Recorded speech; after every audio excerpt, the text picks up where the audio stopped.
30,000ची लाच घेताना राज्य उत्पादन शुल्क विभागाचा उपनिरीक्षक जाळ्यात, फैजपूरमध्ये गुन्हा दाखल.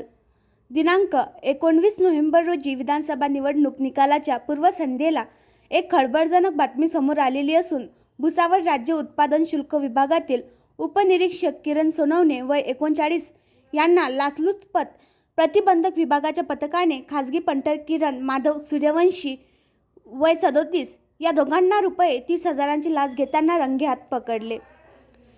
19 नोव्हेंबर रोजी राज्य उत्पादन शुल्क विभागाचे उपनिरीक्षक किरण सोनवणे त्यांच्यासोबत असलेल्या राज्य उत्पादन शुल्क विभागाचे पथकाने तक्रारदार यांच्या घरी जाऊन अवैध दारू विक्रीबाबत छापा टाकला होता. सदरच्या छापामध्ये तक्रारदार यांच्याकडेच असलेल्या 30 ते 35,000 रुपये किमतीच्या दारूच्या बाटल्या जप्त केल्या होत्या व दारूची केस न करण्यासाठी 10,000 रुपये घेतले होते. दारूची केस न करण्यासाठी तक्रारदार 35 वर्षीय पुरुष यांच्याकडून 50,000 रुपयांची मागणी केली होती.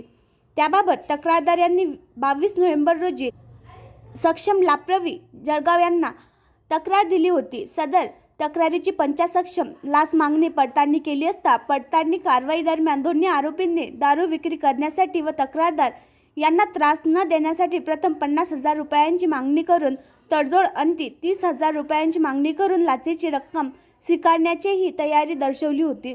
22 नोव्हेंबर रोजी यातील दुसरा आरोपी किरण माधव सूर्यवंशी वय 37 धंदा मजुरी हुडको कॉलनी भुसावळ यास 30,000 रुपये लाचेची रक्कम स्वीकारताना रंगेहात पकडण्यात आलेले असून किरण सोनवणे वय 39 वर्षे व्यवसाय नोकरी उपनिरीक्षक राज्य उत्पादन शुल्क विभाग भुसावळ व किरण माधव सूर्यवंशी वय 37 वर्ष धंदा मजुरी राहणार हुडको कॉलनी भुसावळ यांच्यावर फैजपूर पोलीस ठाणे येथे गुन्हा दाखल करण्यात आला आहे.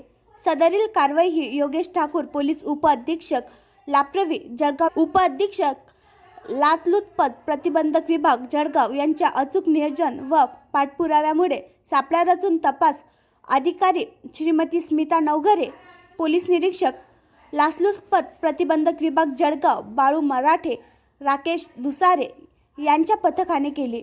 अधिक चौकशीकरिता सदरील घटना ही रावेर तालुक्यातील कोचूर येथील असल्याची माहिती मिळत असून दिनांक 19 रोजी कोचूर या गावात गावठी दारू 35 लिटर, देशी दारू 54 लिटर, बियर 15.6 असा एकूण 31,560 किमतीचा मुद्देमाल पकडला होता. ही माहिती संबंधित अधिकाऱ्यांनी दिली होती. मात्र तडजोडीअंती हा प्रकार घडला.